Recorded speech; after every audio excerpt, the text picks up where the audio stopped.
Listen closely, because what I'm about to say may feel uncomfortable. If love leaves you questioning your worth, doubting your memory, and shrinking your voice, that is not love. That is power wearing the mask of intimacy. I want you to hear this clearly. When someone consistently makes you question your own memory, emotions, and perception, that is not miscommunication. That is control. It often begins quietly. You bring up something that hurt you. He smiles, shakes his head, and says, "You're too sensitive." Or worse, "That never happened." And slowly, the ground beneath you starts to move. You replay conversations in your head, searching for proof. You start apologizing for things you're not sure you did. You begin sentences with, "Maybe I'm wrong." But this is how gaslighting works. Not through shouting, but through erosion. Your confidence doesn't shatter. It wears down, piece by piece, until you no longer trust your own instincts. And here's the most disturbing part. Your empathy is used against you. You believe in fairness. You believe in understanding. So when he reframes reality, you assume you must be missing something. You work harder to explain yourself. You soften your tone. You doubt yourself instead of questioning him. Over time, this treatment creates deep confusion and emotional exhaustion. You feel anxious, small, and dependent on his version of the truth. And when you lose trust in yourself, you become easier to control. Let me say this plainly, confusion is not a relationship flaw. It is a warning sign. Love should clarify, not disorient. Respect should strengthen your voice, not erase it. If this feels familiar, pause. Your feelings are not the problem. They are the signal. I want you to notice how silence can become a weapon. Not the peaceful kind of silence, the kind that heals, but the cold, deliberate absence that makes you feel invisible. You ask what's wrong, and he says, "Nothing." But everything in his body tells you otherwise. He pulls away. He stops touching you. He avoids your eyes. He disappears emotionally while standing right in front of you. This is not space. This is punishment. Love becomes conditional. Affection is no longer freely given. It's earned. When you agree with him, when you comply, when you stay quiet, warmth returns. When you challenge him, set a boundary, or express a need, love is withdrawn. And slowly, your nervous system learns the lesson connection is dangerous. So you begin to walk on eggshells. You edit your words. You swallow your needs. You choose peace over truth, not because you're weak, but because your heart is desperate for reconnection. This tactic is deeply disturbing because it targets your most human need, belonging. The brain registers emotional abandonment the same way it registers physical pain. That's why it hurts so much. That's why you feel anxious, desperate, and ashamed for wanting closeness from the person who promised to love you. And here's the lie you start believing: if I were better, kinder, quieter, he wouldn't shut me out. But love does not disappear to teach lessons. Love does not starve to prove dominance. Healthy relationships repair. They don't retaliate. They don't make you beg for basic emotional safety. If affection is used to control you, it is not love, it is leverage. I want you to pay attention to how criticism can sound reasonable, almost helpful, while quietly destroying you. It doesn't begin as cruelty.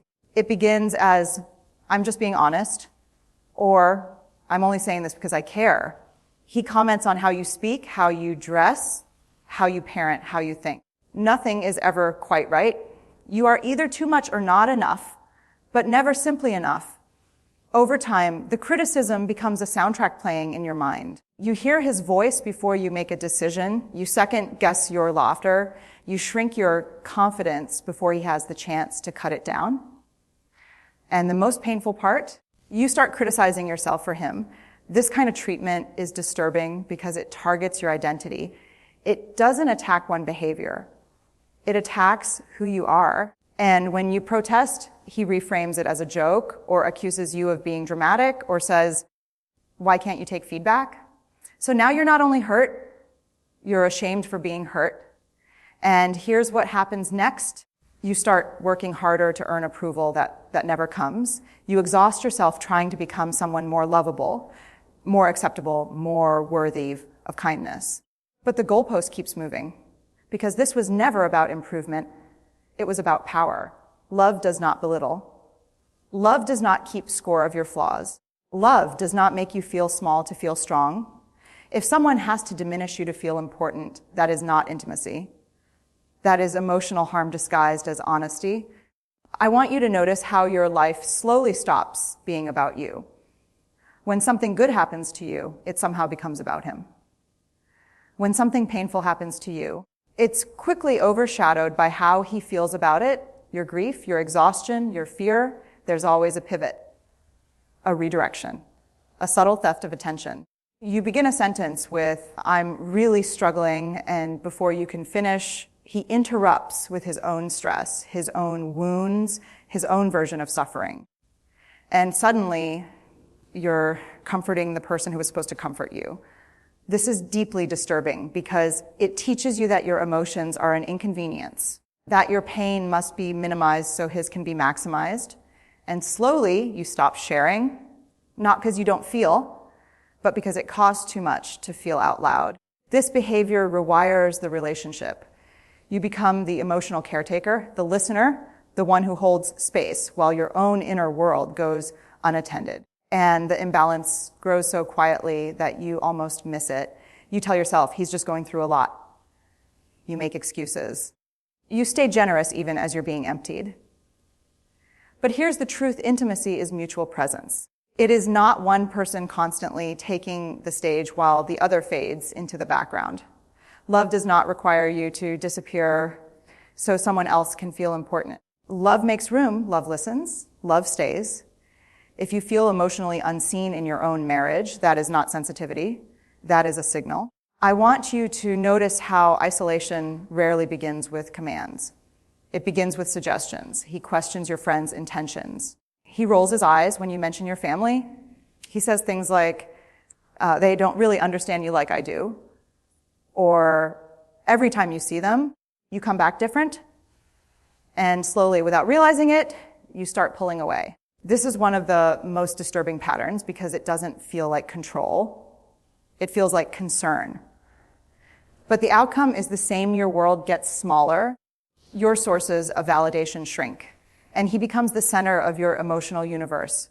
Isolation works because it creates dependence. When there's conflict, you have no outside mirror to reflect the truth back to you. No one to say, that's not okay. No one to remind you who you were before the relationship began to consume you. And here's the painful irony. You often participate in your own isolation. Not because you want to but because it feels safer. You don't want to explain. You don't want to defend him. You don't want to hear questions you're not ready to answer. So you retreat, and loneliness becomes familiar. Healthy love encourages connection. It celebrates community. It does not require secrecy or separation to survive. If someone has to cut you off from others to keep you close, that is not intimacy. It is entrapment. You are allowed to have a full life.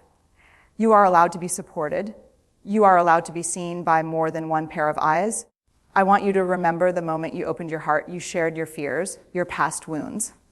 The places where you felt broken, ashamed, or not enough. You trusted him with the softest parts of you, believing intimacy meant safety.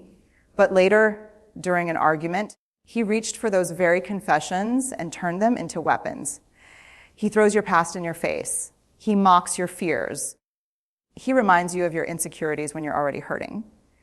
And when you react, he says, I was just being honest, or you're too emotional.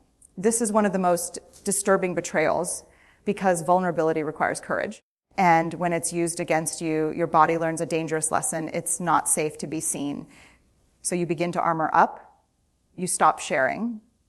You keep things light. You hide your pain behind strength, not because you've healed, but because you've learned that honesty costs too much. This kind of treatment fractures trust at its core, because love should be the place where your wounds are handled gently, not exploited for leverage. The moment your vulnerability becomes ammunition, the relationship stops being a refuge and starts being a battlefield. And here's the truth many women struggle to name. Someone who truly loves, you will protect your softness, not punish it. Your sensitivity is not a weakness. Your openness is not a flaw. They are signs of courage. If the person closest to you uses your pain to win arguments, that is not intimacy. That is emotional harm dressed up as strength. I want you to notice what happens when you try to name the pain. You say, that hurt me. And instead of curiosity or care, you're met with defensiveness. He denies, he deflects, he reframes. Suddenly, the conversation is no longer about his behavior. It's about your tone, your timing, your sensitivity. Somehow you end up apologizing for bringing it up at all. This is one of the most exhausting and disturbing patterns because it traps you in a loop with no exit. There is no repair, no ownership, no growth, just endless justification. And over time, you stop trying, not because the pain is gone, but because you've learned it will only be turned against you. Refusing accountability protects his ego at the cost of your emotional safety. It sends a clear message, my comfort matters more than your hurt. And when accountability disappears, trust cannot survive because trust requires repair. It requires the courage to say, I was wrong and I care enough to do better. Instead, you're labeled difficult, dramatic, or impossible to please. Your reasonable needs are reframed as attacks. Your boundaries are treated like betrayals. And slowly, you begin to question whether asking for respect is asking for too much. Let me say this clearly. Healthy relationships do not fear accountability. They lean into it. They understand that taking responsibility is not weakness, it's integrity. If someone can never admit harm, there's no space for healing, only endurance. I want you to notice how control doesn't always come with threats. Sometimes it comes wrapped in guilt. He reminds you of everything he's done for you, especially when you try to say no. He says things like, after all I've sacrificed, or you owe me this. Your needs are framed as selfish. Your boundaries are painted as betrayals. And slowly, choice disappears. You begin making decisions not from desire or truth, but from fear of his disappointment, fear of his anger, fear of the emotional consequences you've learned to anticipate. So you comply, you give in, you tell yourself it's easier this way. This is disturbing because it hijacks your autonomy. Love should expand your sense of self, not trap you inside obligation.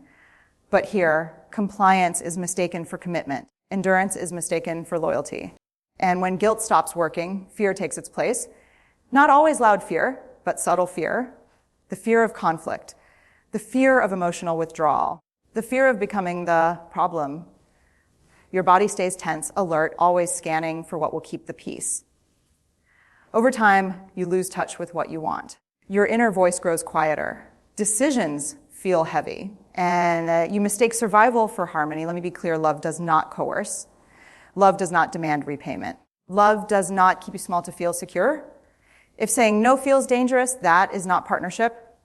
That is control. I want you to notice the shift because it's one of the most painful moments to recognize. In the beginning, you were admired, chosen, put on a pedestal. Your kindness, your intelligence, your empathy were celebrated. You felt seen, desired, safe. But once you were emotionally invested, once you committed, once you stayed, the tone changed, affection became inconsistent, praise turned into indifference, sometimes even contempt. He stopped trying because he no longer felt he had to. And when you ask what changed, he implies you did, that you're not as fun, not as loving, not as easy as you used to be. This pattern is disturbing because it creates a false narrative. If I could just become who I was in the beginning, love would return. So you chase a version of yourself that existed under pressure, novelty, and performance. You exhaust yourself trying to earn what was once freely given. Devaluation works because it keeps you off balance. When warmth appears occasionally, it feels intoxicating. You cling to those moments as proof that the love is still there. But inconsistency is not passion, it's manipulation. Love does not punish commitment. Love does not withdraw because you settled in. Love deepens with safety. It does not disappear. If you are being devalued after investing your heart, that is not your failure. It is a pattern designed to keep you reaching instead of resting. I want you to notice the final, most painful distortion. After everything you've endured, the narrative quietly shifts. The message becomes if you leave, you're giving up. If you stay, you're strong. And suddenly, suffering is mistaken for loyalty. Endurance is mistaken for love. You begin to believe that walking away would mean you didn't try hard enough, love enough, forgive enough. This is where many women stay far longer than they should, not because they are weak, but because they are deeply committed to the idea of making things work. But here is the truth that needs to be spoken with courage and compassion. Leaving a relationship that is breaking you is not failure.